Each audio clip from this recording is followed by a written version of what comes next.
الدكتور عبد الباقي السيد أستاذ التاريخ الإسلامي بجامعة عين شمس. أهلا بيك يا دكتور عبد الباقي، نورتنا وشرفتنا.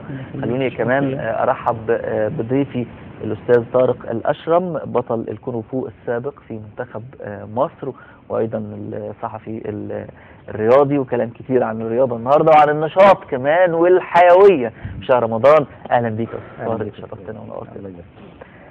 نبدأ مع دكتور عبد الباقي. دكتور عبد الباقي، بدأت وقلت ان الشهر ده مش شهر كسل. الشهر ده اتحقق فيه حاجات حلوة كتير قوي على مر العصور والسنوات السابقة، ولازم يكون دفع علينا اللي حصل قبل كده في شهر رمضان عشان نقدر نكمل.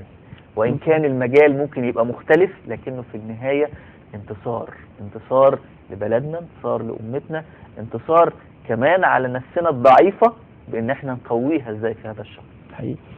وخلينا نقول بداية بعد التهنئة الطبيعية لكل المصريين وكل المسلمين وكل العرب بهذا الشهر الفضيل، خلينا نبدأ ونقول أن هذا الشهر هو بداية تربية للنفس على أن تحيا حياة روحانية كحياة الملائكة، تحيا بصورة فيها من الارتفاع بعيدا عن الدنو وبعيدا عن الضعف وعن الانكسار، حتى أن هذا الشهر الكريم فيه نصر على الأمراض نفسها.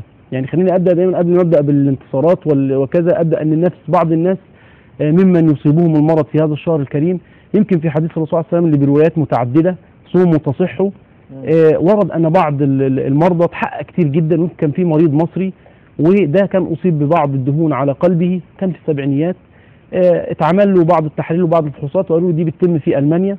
لما خرج على ألمانيا كان طبيب يهودي هناك في ألمانيا، يمكن المستشفى أو المشفى اللي هو أجرى فيها الفحوصات ده هي انكتبت بعد كده من أقوال محمد صوموا تصحوا. فلما أجرى الفحوصات طبيب حس إن الحالة ما يقوس منها، إن إزاي يبقى فيه دهون على القلب وحاجة من كده، فقال له ارجع مصر اعمل لي فحوصات وارجع لي تاني، على أساس إن هو يرجع مصر يموت. فهو رجع في آخر شعبان، فوافق ذلك شهر الصيام بعد كده خلاص آخر شعبان، وبدأ قال أقعد أريح شهر رمضان في مصر في بلدي وابدا اشوف اصوم واشوف الجو. الدكتور كان يأس من الحاله، خلاص عايز يعني مش عايز يرهقه ويموت في المانيا ويخليه يرجع تاني ويدفن هناك او يكلف النقل وكده. فرجع بالفعل صام شهر الصيام اللي هو شهر رمضان، وصامه فعلا وهو متيقن تماما بحديث الرسول صلى الله عليه وسلم صوموا تصحوا. خلاص انا حالتي يعني تعبانه فانا هصوم، يمكن يعني بس هو بيقين بقى، مش اختبار لله ولا اختبار لكلام الرسول ولا كذا، لا انا هصوم فعلا زي ما الرسول قال ونطيع كلام الرسول، وبالفعل لازم تكون النتيجه إيجابية ولازم يكون في نتيجة فاعلة. صام الشهر بعد رمضان على طول، عمل الفحوصات بقى بعد رمضان، ما عملهاش قبل، هو عملها طبعا في القبل خلاص هي العملية بايظة، لكن عملها بعد ما صام ورجع راح للطبيب الألماني. فالطبيب صعق. أول سؤال قال له من الذي أجرى لك الجراحة أو العملية؟ قال له ما أجريت جراحة. قال له لا، كل الدهون التي على قلبك لا يوجد لها أي أثر ولا مجال لدهون أو كذا. قال له كل ما فعلت أنني عدت إلى مصر فوافقني شهر الصيام فصمت وعملت بقول النبي صلى الله عليه وسلم صوموا تصحوا، فما كان من اليهودي الا ان قال لي اشهد ان لا اله الا الله وان محمد رسول الله. دي حاجه تقويم للمرض، تعديل صوموا تصحوا فعلا، تربيه للنفس، جهاد للنفس، تعودها على الصبر. انا في شهر الصيام بس انت قبل ما تكمل خد بالك، انت في نقطه مهمه قلت عليها، ان هو كان عنده يقين. نعم. يعني الناس اللي بتقول ان انا هعمل كذا عشان ربنا يشفيني، لازم يبقى عنده يقين ان لازم يكون واثق هو في القادر على عز وجل. بالظبط، لازم يكون في الثقه، والا ما اكثر ما يعني من يتحدث من المسلمين وغير المسلمين لك انا اشوف يمكن ربنا يديني. فحته يمكن دي ان انا اختبر ربنا، قد تمشي وقد لا تمشي، لكن الاصل فيها انك تثق وتتوكل على الله عز وجل حق التوكل. يمكن بعد كده كمان عندنا في شهر رمضان الفاعلية من ناحية التعليم، من ناحية الانتصارات، وده اللي احنا عايزينه. انا لفت نظري الرئيس لما اختار الدكتور هشام أنديل، الكل فيه كتير اتكلم قال يعني هل الدكتور هشام أنديل هو الكفاءة اللي ممكن تاخد بإيد البلد؟ كتير خلينا تساؤلات لكن خلينا نقول برضو كتير اتكلموا، لكن خلينا نقول ان الراجل ليه نظرة معينة. انا فكرت ليه خد يعني الدكتور هشام أنديل. يمكن انا ليا بعض زملائي اللي كانوا بيعملوا مع الدكتور هشام أنديل في وزارة الري، الراجل بصراحة هو على كفاءة عالية في الري. يمكن اختاروا، اعتقد انا وجهة نظري في حتة الاختيار في رمضان تحديدا، جه 5 رمضان واختار وزير الري تحديدا وعايز يعمل عملية تعديل. يعني اللي دخل في دماغي كأستاذ هندسة الدكتور مرسي او سواء الدكتور هشام أنديل، الزراعة عندنا ميتة وهلكانة واحنا القطن المصري اللي كان من قديم الازل من ايام الفراعنه، وجه محمد علي احياه من تاني وجابه من الهند وجابه من اماكن تانيه. تقريبا القطن بدا برضه يموت عندنا. القمح عندنا مناطق كتيره جدا خلاص ما بقاش فيها زراعه القمح. هو لما جه يتكلم في البرنامج بتاعه عاوز يعمل عمليه اعاده جديده لان الزراعه تكون هي الاساس لمصر تاني، بحيث ان الزراعه هيقوم عليها صناعات تاني وتبدا مصر تستعيد قدراتها. قد يكون ده يعني تفكيره ان هو هيضبط الملف الخاص بمياه الري، بمياه النيل الخاصه مع دول جنوب افريقيا، وده ملف شائك جدا. احنا خلال 5 سنين تقريبا عملنا بعض الهدن، احنا ممكن يعني نواجه مخاطر رهيبه خلال الفترات القادمه. اذا قدر يدير الملف ده في الوزاره الجديده يبقى حاجه قويه جدا، ودي كفاءه محسوبه ليه. اذا قدر يعيدنا تاني للزراعه من ناحيه القطن والقمح ونقدر نرجع للقطن قوته تاني، يبقى برضه رجعنا لايه نفس الفكره. هل رمضان باختيار الدكتور هشام قنديل في هذه الفتره وكلنا نبدا لازم نتكاتف بطبيعه الحال ولازم هنقف؟ هو مفيش ارتباط بشهر رمضان واختيار دكتور هشام قنديل يعني هو مفيش اختيار. انا يعني بتخيل انا عايز ادي ما دخلناش في الاختيارات القدريه لا ورمضان وفي 5 رمضان وهذا أنا الاختيار اذا هو اختيار لا انا عايز اقول ان قد يكون شيء من يعني احيانا كان مثلا شيخنا الغزالي الله يرحمه والشيخ محمد الغزالي ابوه توسم كان قاعد يقرا لابي حامد الغزالي محمد ابي حامد الغزالي، فهو قال لك اسمي ابني محمد الغزالي يمكن يطلع يعني شيء من ايه، شيء من يعني استشعار الخير او استشعار يعني حاجه واحد بيستشعر بيتفائل تبرك يعني نوع من انواع البركه. فهو لما سماه فعلا طلع الشيخ محمد الغزالي الامام الجبار المفكر اللي بقى فعلا يناطح ابو حامد الغزالي او يناطح ابي حامد الغزالي القديم. فدي شيء من الشيء. قد يكون الاختيار وقع في رمضان، هي شيء قدري، لكن احنا لا دخل لنا، لا نتحدث عن القدر انما نتحدث عن شهر رمضان. هل بالفعل سيتحقق فيه النصر اللي حصل في 2 هجرية بدر كان في رمضان؟ بس انت مش يعني الناس اللي بتقول هل كان الدكتور قنديل هو الانسب في المرحله الحاليه وهو الاكفأ في المرحله الحاليه وسط كل الاسماء اللي كنا بنسمعها وسط كل الاختيارات، البرادعي ومحمد العريان وابو العينين والعيون وكل نعم كل الاختيارات اللي كانت مطروحه دي، انت شايف ان هم ما لهمش حق في التساؤل؟ والله مش ما لهمش حق. انا تابعت في الفتره اللي فاتت، بالمناسبه انا عضو في المكتب السياسي لاتحاد الثوره المصريه ورئيس اللجنه الثقافيه في الاتحاد على مستوى الجمهوريه وامين الاتحاد في القليوبيه كمان. ففي حاجات احنا تابعنا كتير مع المجلس العسكري ومع مؤسسه الرئاسه ومع مجلس الوزراء. خلينا نقول ان في الاول وفي الاخر قرار الرئيس هيبقى مرتبط بشخص بيدير الدوله. يعني احنا من حقنا ان احنا بنطرح عليه، احنا بعتنا له في حاجات كتير حتى في الاشكاليات بتاعه سوريا وان في سفن بتخش من روسيا، بعتنا يا اخواننا هل في سفن فعلا روسيه باسلحه لسوريا؟ اتناقشنا وتحاورنا في حاجات كتير. هو في الاول وفي الاخر هو القائد. يعني خلينا نقول ان خلاص بقى عندنا رئيس منتخب بطبيعه الحال، نتفق او نختلف مع الرئيس بطبيعه حاجه طبيعيه، لان احنا قلنا واتكلمنا بالديمقراطيه، احنا في رئيس موجود هو اللي بيقود الدفع. لا يمكن ان يكون في قائدين والا البلد هتغرق، لازم هو قائد بيقود البلد، لازم نديله الفرصه بتاعته اللي هو خد. هو بيتحمل الاختيار، اختار راجل فعلا بعيد خلاص، هو وعد وكنا كلنا منتظرين انه انا مش هجيب حد من الاخوان ومش هجيب حد من الحريه والعداله، خلاص وفى بوعده دي حقيقه وجاب واحد من بعيد خالص. فاحنا خلينا نشوف ان هو اختار اختيار كرجل كفء او راجل كفاءه، هو شايف لان هو خده معاه في الحوار في اللقاء بتاع اثيوبيا وشافوا ان هو بيتكلم كويس بيدير الملف كويس. الفتره اللي جايه فعلا خطره جدا هي فتره المياه، يعني فتره المياه الخطوره. لك ما كان ممكن يبقى وزير ري؟ هو كان ممكن، ما هو يعني حته ان هو هم بعض الناس اتكلمت قالوا ممكن يبقى نائب رئيس الوزراء اللي هو مسؤول عن الشؤون الموارد المائيه.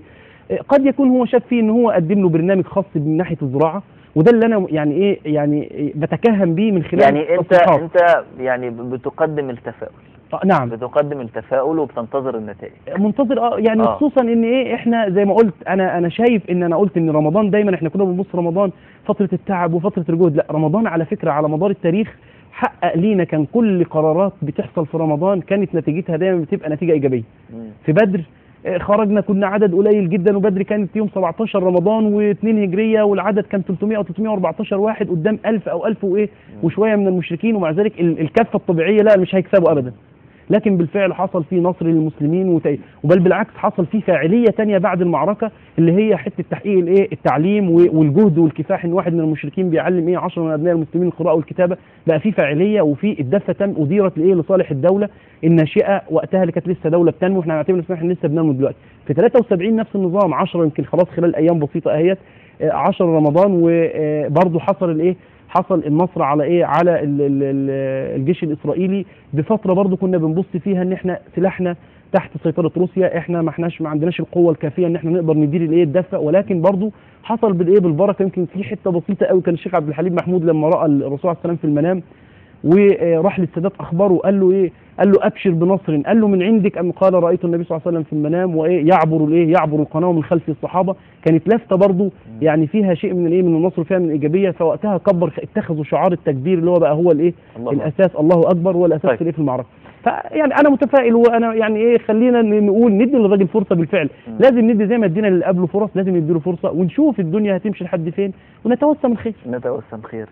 استاذ طارق عامل ايه؟ الحمد لله تمام. الناس يعني في ناس كتير بتبقى مكسله في شهر رمضان، وبتبقى شايفه ان المجهود بيبقى خاصه ان احنا يعني نهار رمضان في هذا العام تحديدا ياتي كاطول نهار لرمضان من 33 سنه تحديدا. الناس شايفه النهار طويل قوي، ففي ناس يعني واخداها نوم، ناس واخداها كسل، وناس واخداها تعب. حتى اللي كان بيمارس رياضة في غير رمضان بيجي عند رمضان ويقول اريح شوية. عشان كده تيجوا بعد شهر رمضان تلاقوا رجالة كتير قوي طالعين كده بعد الشهر ده عاملين حاجات كده نتوءات كده وتقوسات في الجسم، وحتى السيدات كل الناس يعني حتى الشباب الصغير. شايف شهر رمضان ازاي رياضيا؟ شايفه ازاي صحيا؟ المفروض نعمل ايه؟ اولا كل سنه وانتم طيبين. طيب. مشكله الرياضه في رمضان ما هياش مشكله على قد ما هي مفيده جدا.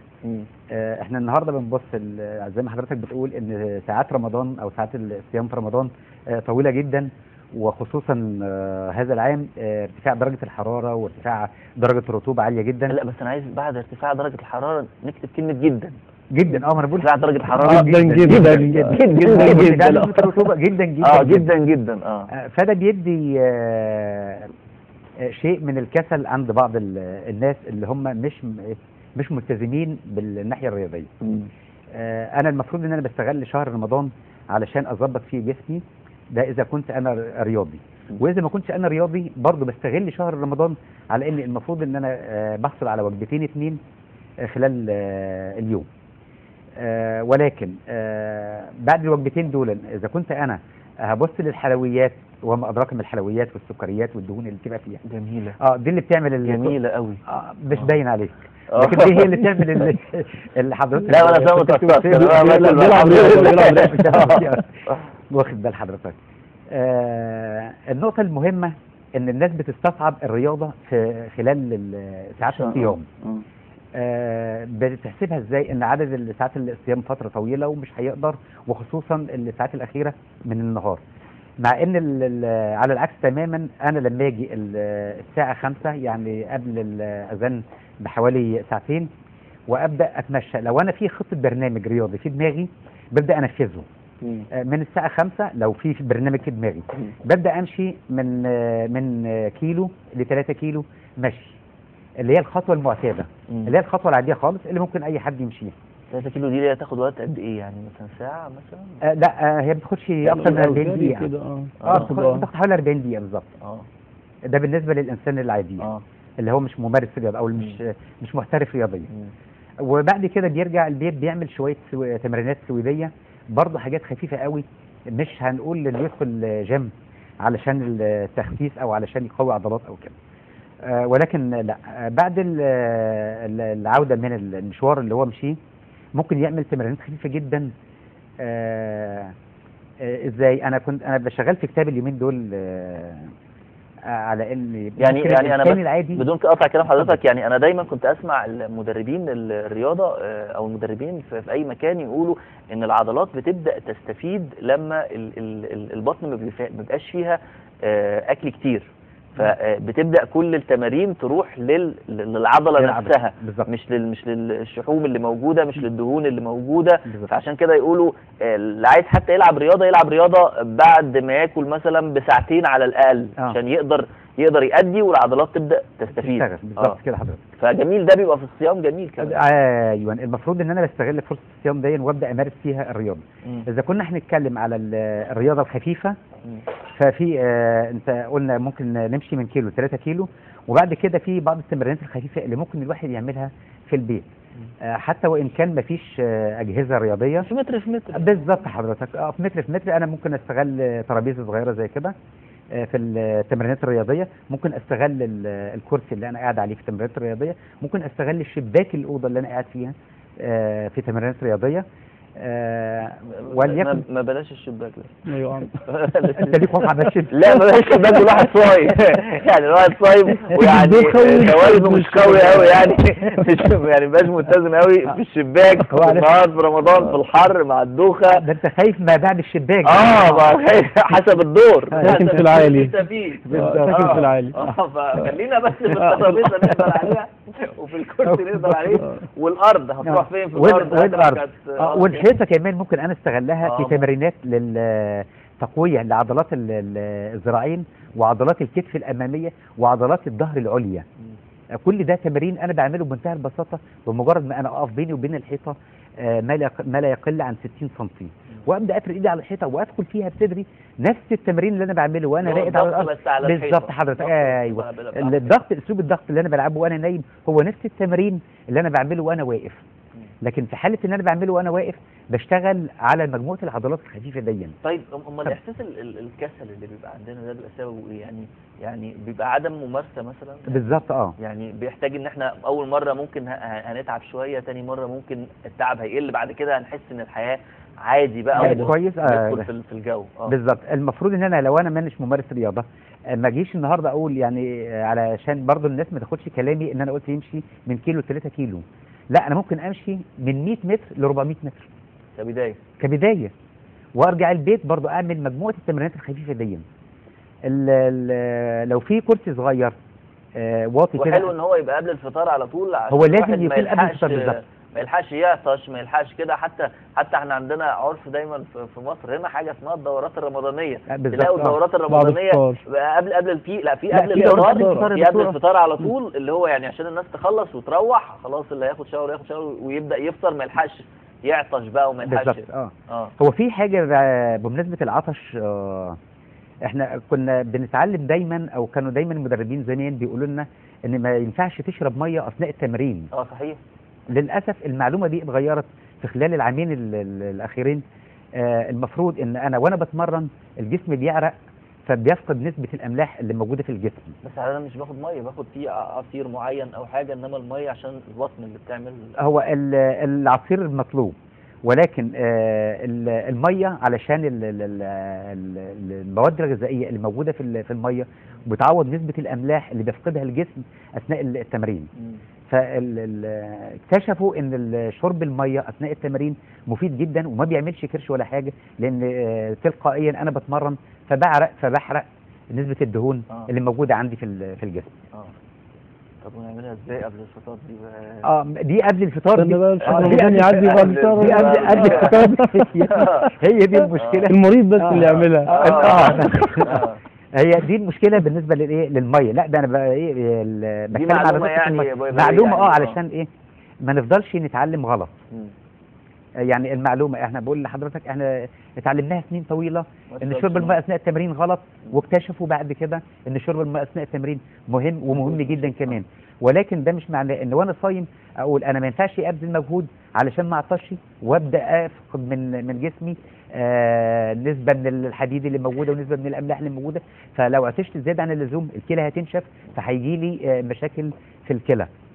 لا، انا ممكن اتمرن بتمرينات بسيطه جدا، برضه ممكن اشتغل من 3 دقائق ل 8 دقائق كويسين جدا، ده برضه للانسان العادي. صحيح. طيب دكتور عبد الباقي، يعني في ناس شايفه ان هم ما بيلحقوش يعملوا حاجه في رمضان، ولا بيلحقوا يشتغلوا، ولا بيلحقوا يتعبدوا، ولا بيلحقوا، يعني حاسين ان النهار بيبقى صعب والصيام والحر، وبالليل بقى بيبقوا كلوا، علما بان اللي بيقولوا لك ان هم ما بيلحقوش يعملوا حاجه في رمضان بتلاقيهم مثلا متابعين 4900 مسلسل من ال 5000 اللي بيتذاعوا دلوقتي. ما شاء الله عندنا حاجه زخم في المسلسلات والافلام، يعني اللي هو معلش.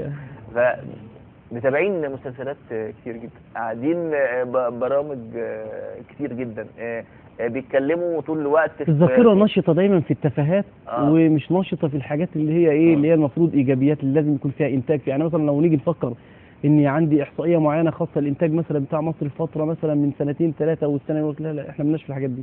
خلينا دايما نقعد نتابع اي حاجه مثلا ضحك بتاع نضحك على اي حاجه نضحك، يعني مش كل المسلسلات طبعا فيها تفاهات، لكن هو بيدور على اي حاجه يقضي بيها اهو شيء من التضييع. ما دخلناش في مشاكل، بس في حاجات محترمه طيب. وحاجات كويسه. احنا قلنا مش كل مش كل المسلسلات في حاجات راقيه وفي حاجات هادفه، كله بقى بيطبطب على كل لكن في حاجات خلينا نكون يعني صراحه، لان احنا بنزعق دلوقتي قلنا في ديمقراطيه، يبقى نتكلم بكل صراحه. الديمقراطيه بتكفلني وبتكفل كل واحد ان هو يعبر عن رايه زي ما هو شايفه.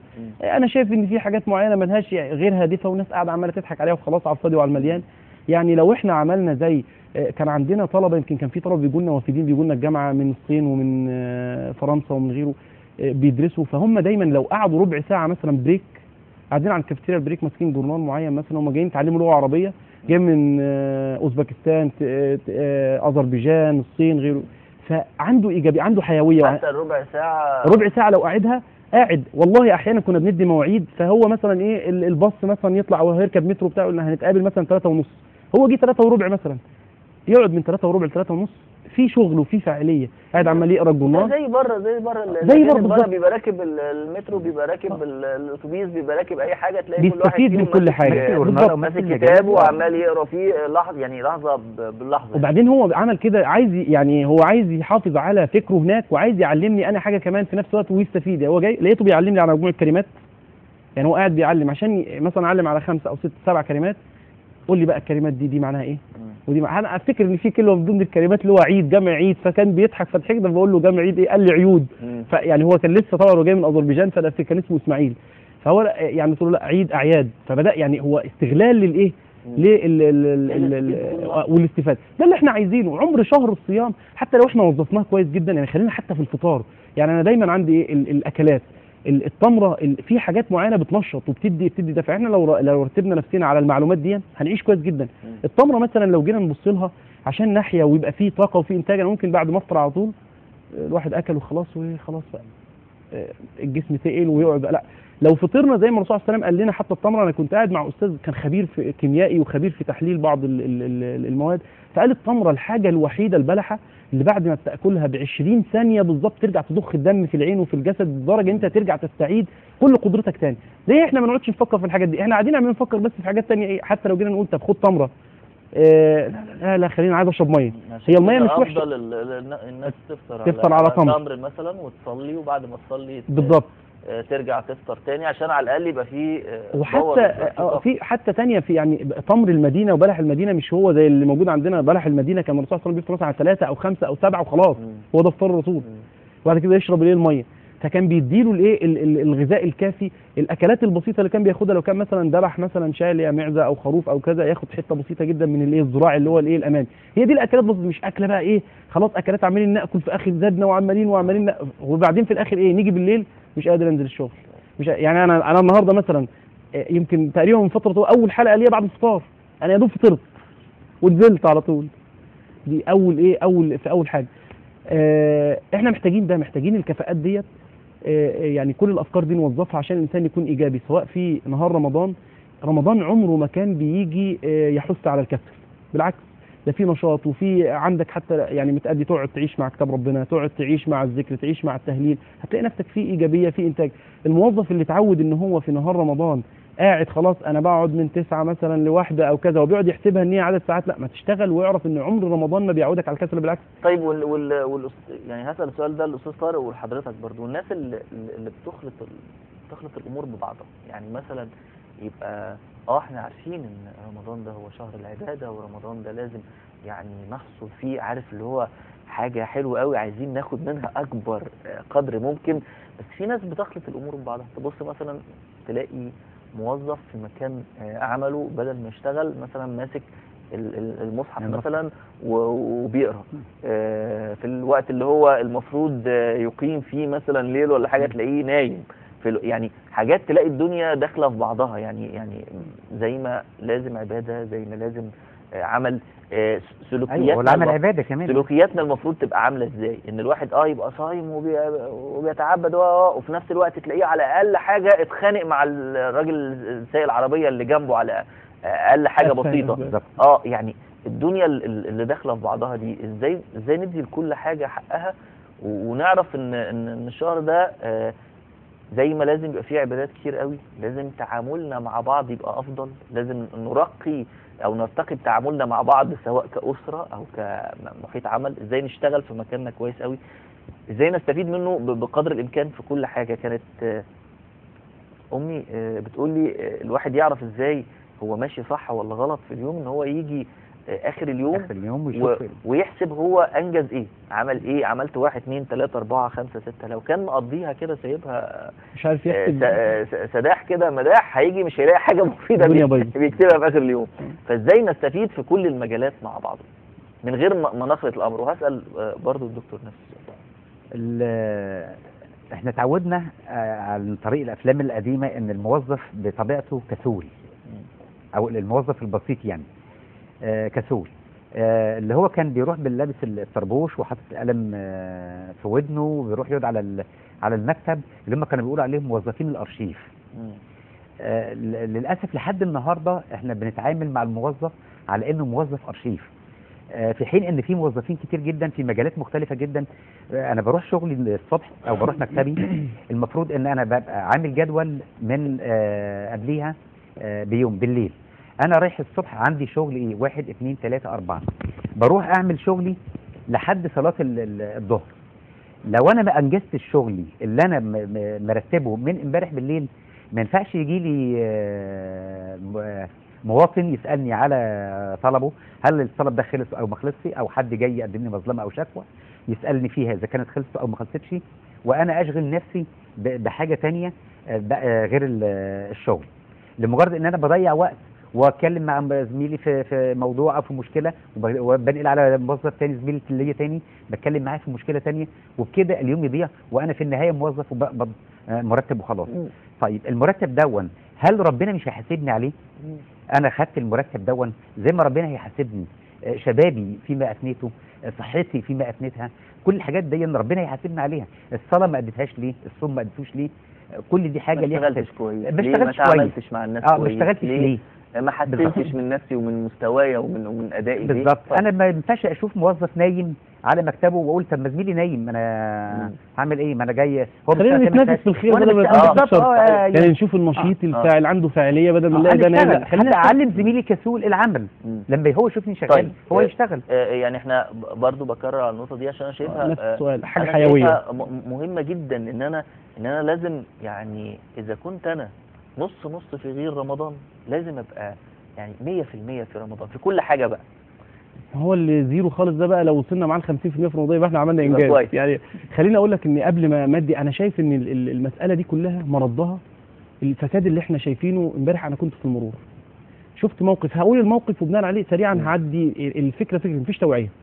المواطن او الموظف لو قاعد عنده التوعيه الكافيه ان في خد حاجه بسيطه، لو جرعه دينيه جرعه سياسيه، اتعلم مثلا ان انت في نهار رمضان خليك تكون فاعل، تكون انت قوي، تكون تترك الظلم، تترك الزور. يعني مثلا الرسول صلى الله عليه وسلم في الحديث من لم يدع قول الزور والكذب والعمل به فليس لله حاجه في ان يدع طعامه وشرابه.